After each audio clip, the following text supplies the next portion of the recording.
Skin is actually giving you earlier signs or cues to look into your systemic health. But another thing is this pressure for people to look flawless. One need not chase these vanity metrics. If one optimizes for what is happening inside, it is going to reflect your true age and your true biology on the skin. And perfect skin is always a moving target to sell products most of the times. There is a common myth around people. 2-step skincare has become 10-step routine. And there is a 7-step routine in terms of scrubbing and bathing, and then come back and do another 10-step routine. If men are listening to this video, what are the few things that they can test for and start doing to start reversing these symptoms and signs from inside? We should address the obvious elephant in the room, which is you are in your late 30s, you are a longevity physician, and you look great for your age. What is the secret that you're not telling us?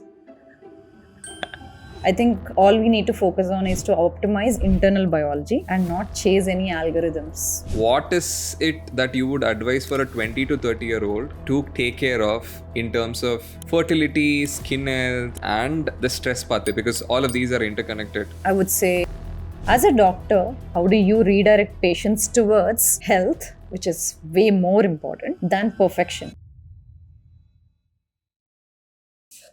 As doctors who are trained in medicine, we mostly wait for people to talk about their chief complaints. Though most of what we deal with is usually around gut health, metabolism, lipids, glucose, and all of that, still people have top complaints as their skin and hair issues. So today let's talk about skin from the lens of internal health.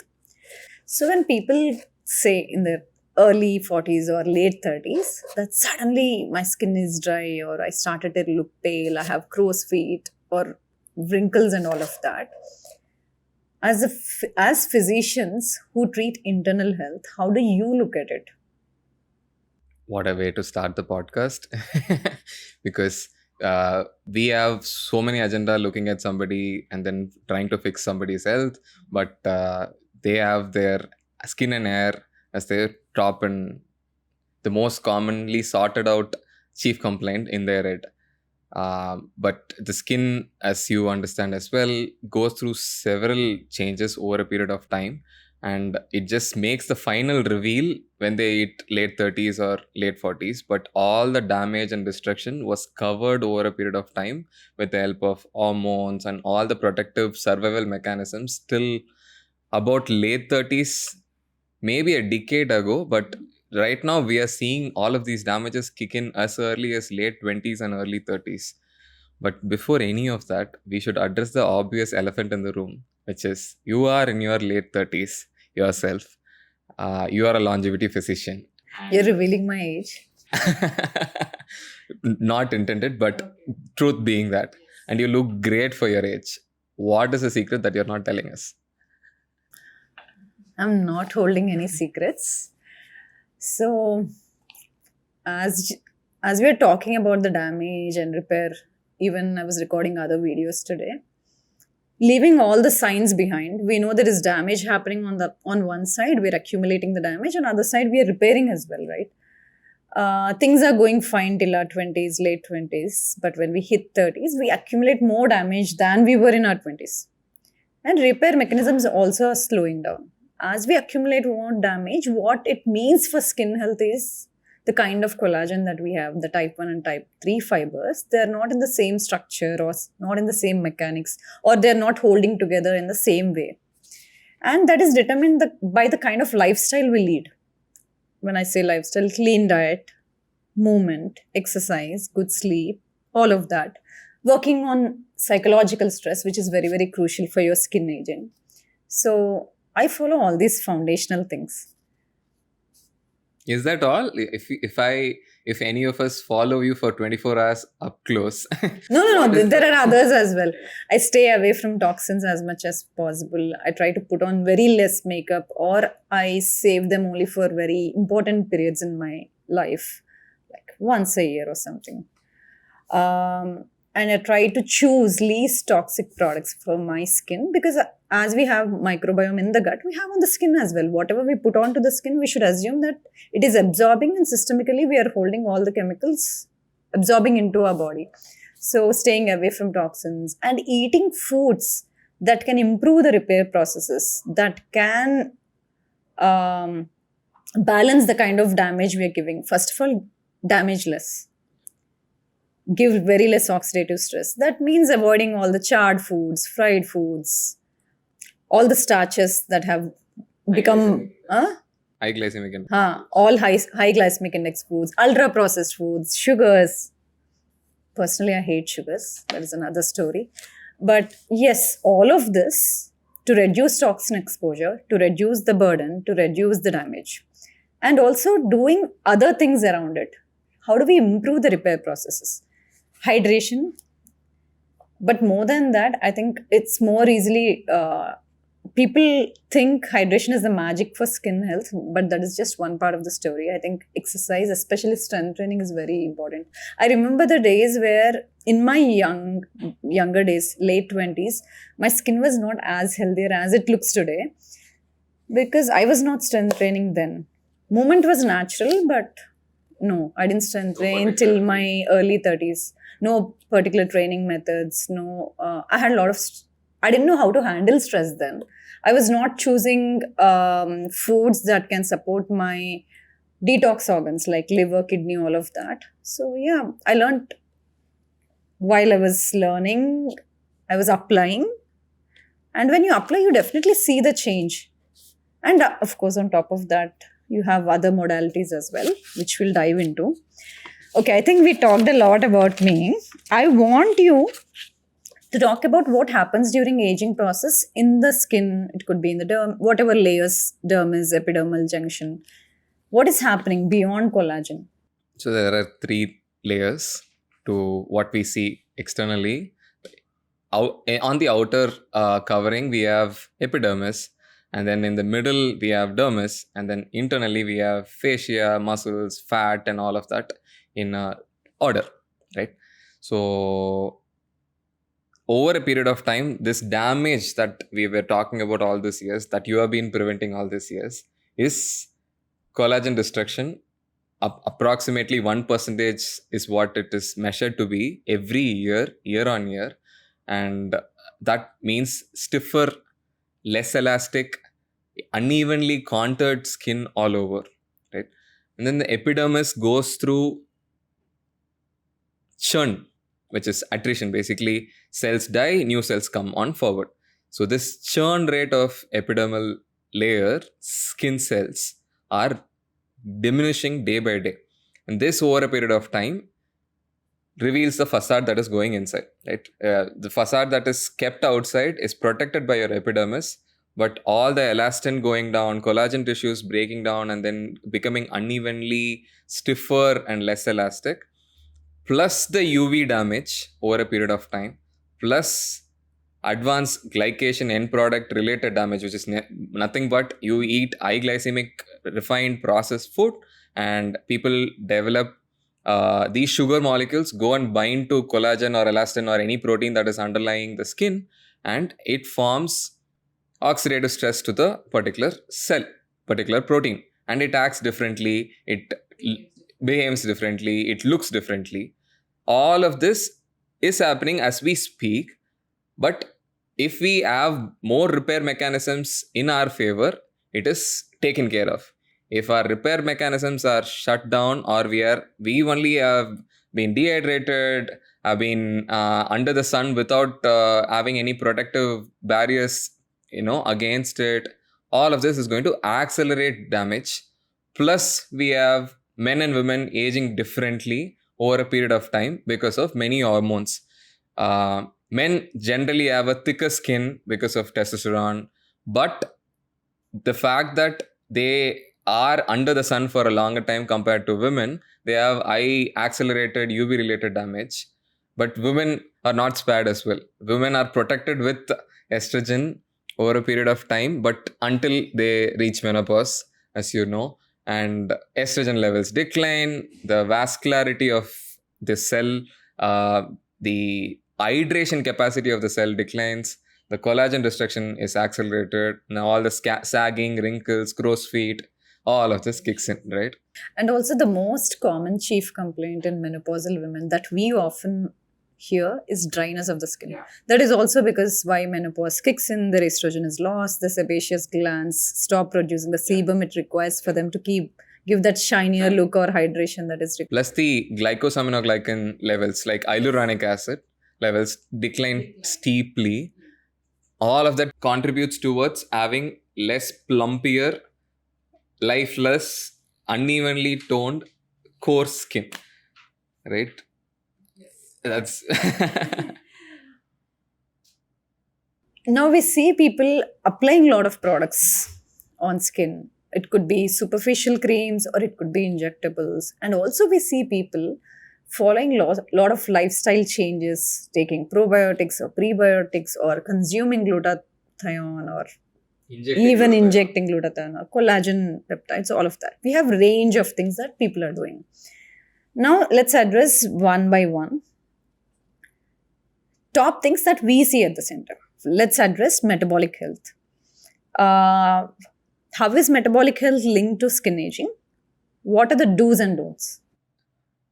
we like to do this facial reading, right? And one of the common things that we keep seeing is thick, velvety, dark, slightly chappy looking skin around the neck, which is very significant of what is commonly seen across the Indian subcontinent, which is insulin resistance.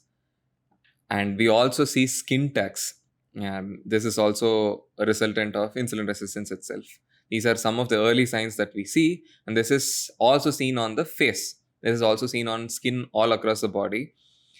There's going to be pigmentation. There's going to be skin tags. There's going to be thickened skin in flexure regions, neck, the armpits, the elbow region, knee, behind the knees. All of these will have this thickened acanthosis picture seen. And this is because of insulin's brothers and sisters getting activated. Your melanocyte stimulating hormone, your keratinocytes churn rate gets increased rapidly. All of that combined together, we have that thick skin coming in. And on the face, it is visibly seen as unevenly toned skin, which is looking paler in some parts and then darker in some parts. And we also see even uneven skin tone. Yeah. And then we have typical insulin patch around the chin region or the temple region seen as such. I mean, cheek region or the temple region seen as such. We see this most predominantly in men because women most of the times they look at themselves in the mirror and they address it very sooner, at least superficially with the dermatologist. But men usually don't reach out to the dermatologist sooner, and most of the hidden metabolic diseases show up only with physicians most of the time. So now, what can they do if men are listening to this video? What are the few things that they can test for and start doing to start reversing these symptoms and signs from inside? HbA1c, fructosamine, fasting blood glucose, fasting insulin, OMIR, and fasting lipid profile. If these are tested for after 10 to 11 hours of fasting and you have the results, if it doesn't stack up to the optimal ranges, which is HbA1c less than 5.2%, OMIR less than 1, fasting blood glucose less than 90, fasting triglycerides less than 80, then it is directly proportionate to what is visible on the skin. And if you optimize for those biomarkers, it's going to result in better looking skin for sure. And we have seen this time and again with our individual members as well over here, that they start to see the sudden glow, which never appeared after peels and lasers, and all the pigmentation start to go back. And this, in sometimes, I have also seen this correlation along with nutrient deficiency, especially iron deficient status and hemoglobin being in moderate anemic status for a longer time. The pigmentation seemed to be very visibly present along with all the metabolic dysfunction going on. So when we fix both, the pigmentation magically starts to disappear tone by tone, month by month. And they are more thankful than ever because internally they'll feel great. Externally also, that's visibly shown, and they are getting compliments right, left, center. Yeah. So I think metabolic screening would be the first for anybody having these kind of symptoms like signs like acanthosis nigricans or skin tags, multiple skin tags for that matter, or we call it acrocordons. Now let's move to next layer, right? That is one part of the problem that we are trying to solve most of the time at PMX. Second one is the chronic inflammation. We are seeing this more often these days, both in men and women. One is psoriasis, which is a systemic inflammatory disease with increased cardiometabolic risk. And second one is rosacea. And coming to rosacea, now we know even that is related to a lot of systemic diseases like cardiovascular disease, dyslipidemia, metabolic syndrome, all of it. So that means these two diseases, though they present on the skin throughout the body, internally it is affecting their organs as well. So we cannot always think about treating them superficially. We have to treat them inside out. So coming to psoriasis and rosacea, since both are inflammatory in origin, what can they do about it? Yeah, but I know we have established the fact that skin is a reflection of what's happening inside. We talked about metabolic dysfunction reflecting on the skin, and how we can optimize for that. Then comes the next big thing, which is being inflamed. We almost always never see anybody with HSCRP of less than 3, or homocysteine of less than 15, or for that matter, ESR of less than 20. None of this occurs. If we see somebody, that's 1 in 10 case out there. So inflammation is also common.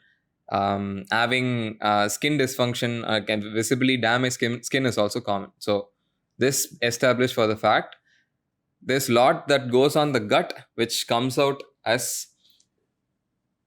So think of if somebody has got a skin condition going on, especially psoriasis, like I mentioned.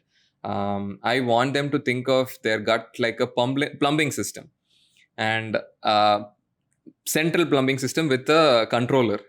And if the plumbing system is clogged or having excess pore, for that matter, it is giving in signals that are unwanted into the systemic circulation, which is going to reflect all over the body. And having an intestinal permeability which is leaky by nature, increase in intestinal permeability, and systemic inflammation combined together is the worst nightmare combination for somebody's skin, right? And if they have been having psoriasis but without any gut related disturbance as well, there is something going on at the gut which needs to be addressed for sure, which we have seen because of autoimmune molecular mimicry mechanism that comes in play. So if we test for these markers, HSCRP, ESR, homocysteine, and these are on the higher side, and somebody has got psoriasis or rosacea or acne for that matter, there's definitely requirement for us to fix the gut, and we have seen this time and again as well. Also, we hear this from the individuals, right? They're very clear about this patterns in their life. The days or periods of time where they're less stressful, eating clean, and not consuming any ultra processed foods, they say the flares have come down. And when they travel, when the stress levels are high and they're eating outside, they say they're having flares. That is a very clear correlation, right? And let's come to the next most common problem, hypothyroidism. What most people know about hypothyroidism is it causes constipation. It makes us gain weight. We have slow metabolism and hair loss. These are the most common things. But there are a lot of dermatological manifestations or skin manifestations of thyroid-related issues. Especially we have seen dry skin. So I want you to shine some light on these individuals who are going through skin problems, especially people with thyroid disorders. Typically, what we elicit out of their skin, especially their face, is that there is lateral 1/3 eyebrow, lost, thinning. There's visible thinning over the lateral 1/3 of their eyebrows. And we also see them having cold intolerance. This is one of the very most common manifestations, right? Even in subclinical hypothyroidism, when the TSH is still less than 3, no, less than 5. Less than 5, but more than 3 maybe. More than 3 maybe. In this range itself, things are shown, but often ignored as such. And the skin is dry, flaky, they have dandruff, and then flaky scalp for that matter. What else comes? And also there is some amount of puffiness, periorbital edema coming in, and all of these are ignored with everything else that is going in their life. And after TSH being tested and it is revealed as more than 5, also no action is taken. Till about 10 they wait, and all of these changes all becomes closer to become irreversible. And they, in this 5 to 10 TSH, they chase clinic setup, cosmetology setups in order to get things back in shape. By the time TSH pushes up to more than 10. But TSH is mere indicator that thyroid is not functioning properly and it is crying for help, and T3 and T4 has plummeted down. The biologically active, all things that we want and love about thyroid gland is not performed well. Especially, again, there's a risk of cardiovascular disease. People do not address it when they want to wait till TSH moves beyond 10. That is already too late. Even that is a systemic disease. If at all somebody is experiencing these symptoms, dry, coarse skin, puffiness around the eyeball, socket, and flaky scalp, cold intolerance combined, and menstrual cycle changes in the women, menstrual especially. irregularities, a disturbance in terms of weight journey. Weight loss is not happening despite trying multiple times.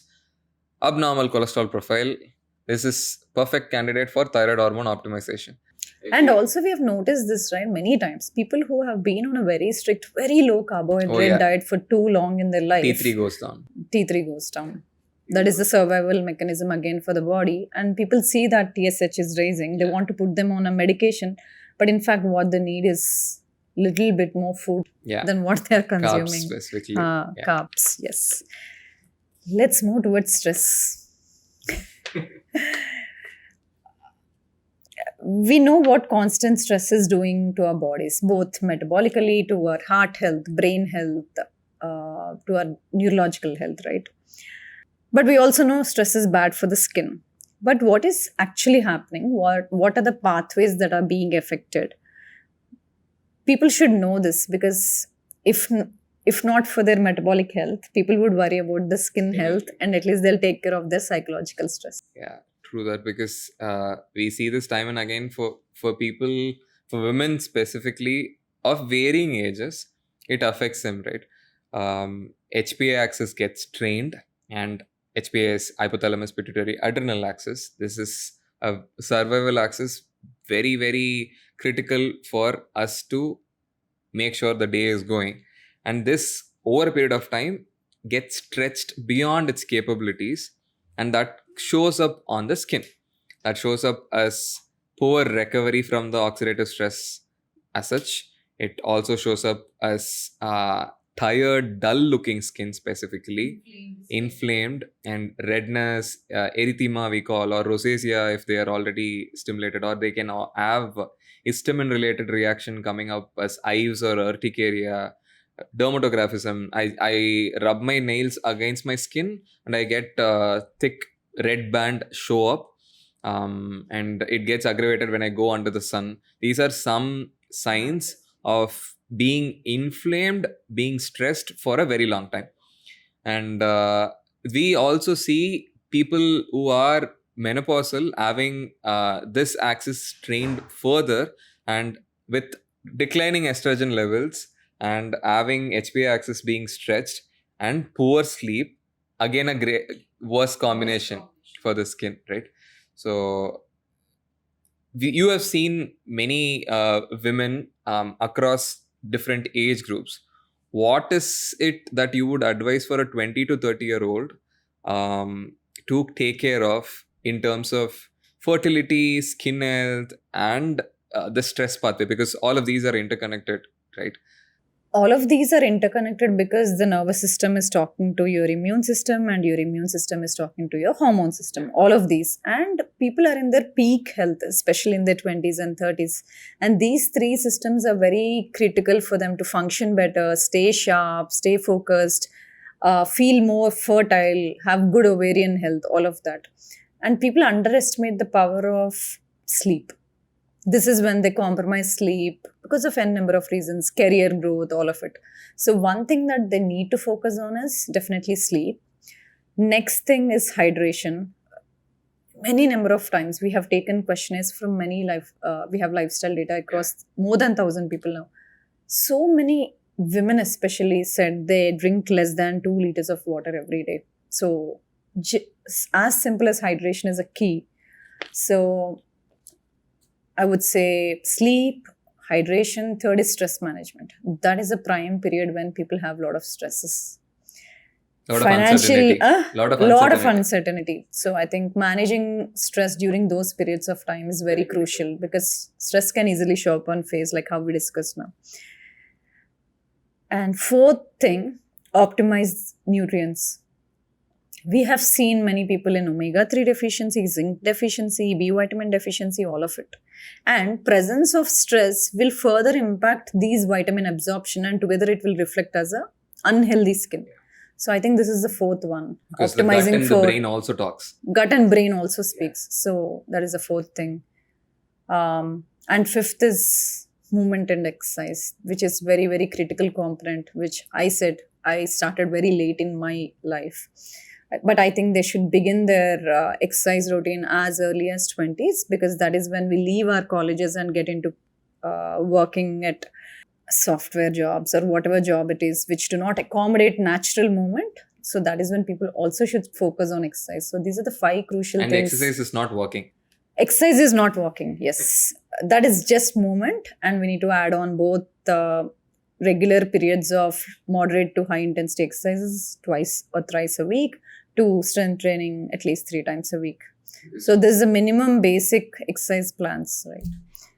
As simple as following what WHO recommended. It recommended 2 strength training sessions per week and 75 minutes of high intense training per week, or 150 minutes of low to moderate intensity training per week. At least if we follow WHO guide. That is a bare minimum. Right? That still accounts for reducing all causes of age-related diseases. This is for all those people who think talking in phone and walking for 15-20 minutes every day is still exercise. Counts as an exercise. Yeah. Yes. This is very interesting out of everything that we spoke so far. Collagen powders. Okay. Collagen rings are everywhere. Critics say it's just digested like any protein. What's the truth? Truth is that it is digested like any protein. It is broken down into amino acid like any protein.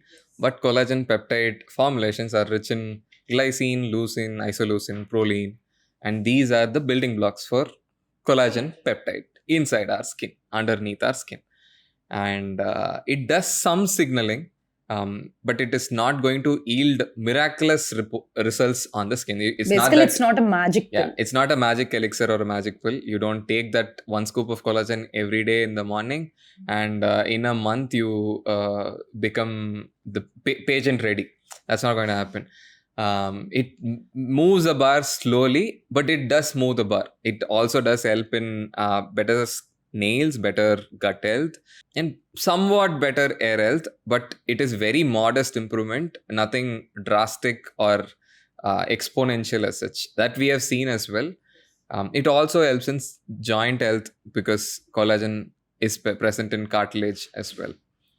If they have bad lifestyle, bad eating habits, bad sleep hygiene, on top of it, if you're taking the best possible collagen peptide out there, it's not going to help them. Yeah, it's not going to help them. Peptides, the new buzzword out there. Yep.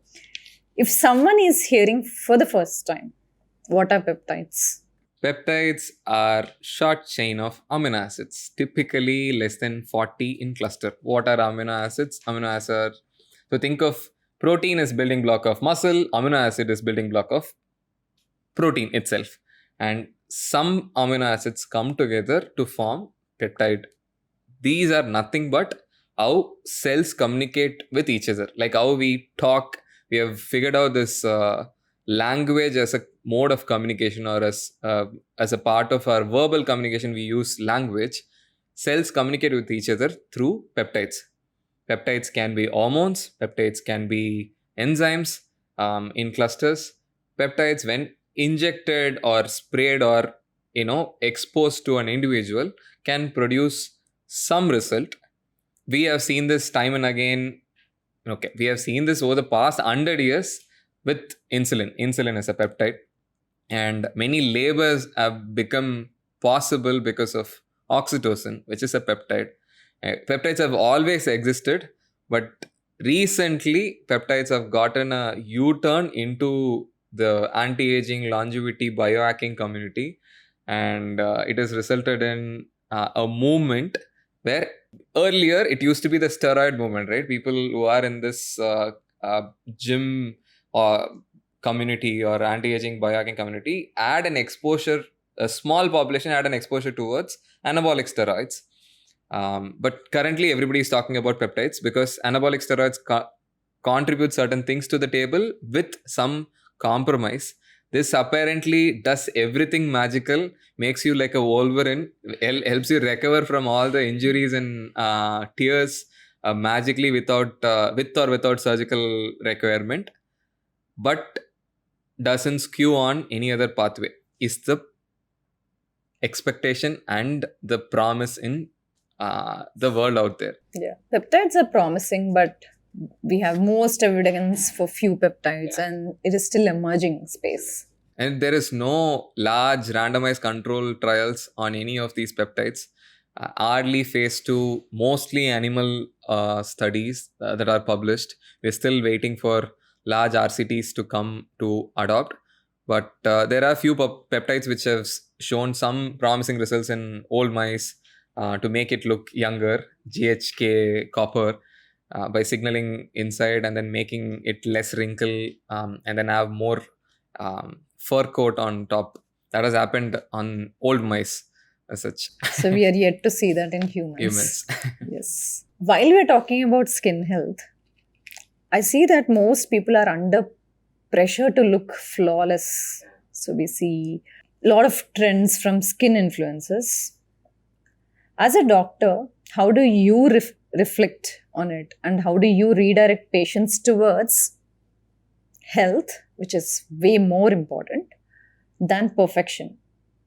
Of course, we have dealt with a lot of skin manifestation of systemic diseases. That is important. Skin is actually giving you earlier signs or cues to look into your systemic health. So that is one thing that we have discussed so far. But another thing is this pressure for people to look flawless. It does bother me to get into social media and then see an ocean of perfectly looking men and women. And the fact that people who reach out to us has got that as an idealistic benchmark and compare themselves knowingly or unknowingly, but present to us with the fact that so much going on. Going back to what we started this conversation, that so much is going on underneath, but all they care about is what they look at, because that's pulling them down in terms of how they feel internally and their moral compass as well. I feel one need not chase these vanity metrics. If one optimizes for what is happening inside, it is going to reflect your true age and your true biology on the skin, and that is still okay. It does frustrate me to see people who have turned around their skin or hair come on internet talking about biologically active compounds like it is a multivitamin gummy, right? Commonly sharing about use tretinoin or use minoxidil, use finasteride.